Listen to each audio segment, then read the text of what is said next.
கோவையில் நயகரா நீர்வீழ்ச்சி மற்றும் கடல் கன்னிகளின் சாகசங்களுடன் நடைபெறும் பொருட்காட்சி. கோவை வ.உ.சி. மைதானத்தில் நடைபெற்று வரும் பொருட்காட்சியில் செயற்கையாக உருவாக்கப்பட்டுள்ள நயகரா நீர்வீழ்ச்சி, ஸ்னோலேண்ட், படகு சவாரி மற்றும் கடல் தேவதைகளின் சாகசம் ஆகியவற்றை காண பொதுமக்கள் ஆர்வம். கோவை வ.உ.சி. பூங்கா மைதானத்தில் மாபெரும் பொருட்காட்சி அமைக்கப்பட்டுள்ளது. பொருட்காட்சி வாயிலில் பிரம்மாண்டமாக அமைக்கப்பட்ட நயகரா நீர்வீழ்ச்சியை ஆகாவென வியந்து பார்த்து உள்ளே சென்றார். அடுத்த ஆச்சரியமாக கடல் கன்னிகளின் சாகசத்தை ஆச்சரியத்துடன் கூட்டம் கூட்டமாக பொதுமக்கள் வியந்து பார்ப்பதை காண முடிந்தது.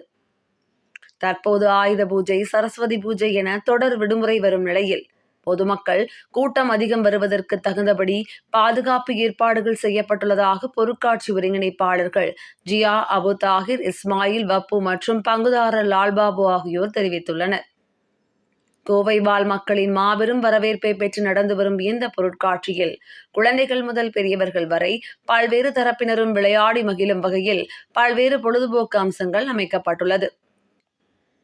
குறிப்பாக நயகரா நீர்வீழ்ச்சி, ஸ்னோலேண்ட், கடல் தேவதைகளின் சாகசம் ஆகியவை பொதுமக்களை வெகுவாக கவர்ந்து வருகிறது.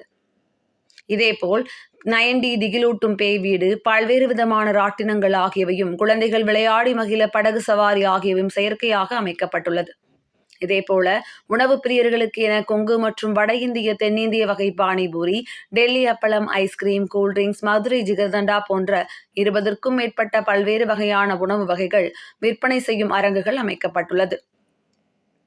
மாலை 3 மணி முதல் இரவு 10 மணி வரை இந்த பொருட்காட்சியில் பொழுதுபோக்கு, விளையாட்டு, வீட்டுகளுக்கு தேவையான பொருட்கள், உணவு வகைகள் என அனைத்தும் ஒரே இடத்தில் இருப்பதால் கோவை வாழ் மக்கள் ஆர்வமுடன் பொருட்காட்சியை காண படையெடுத்து வருகின்றனர்.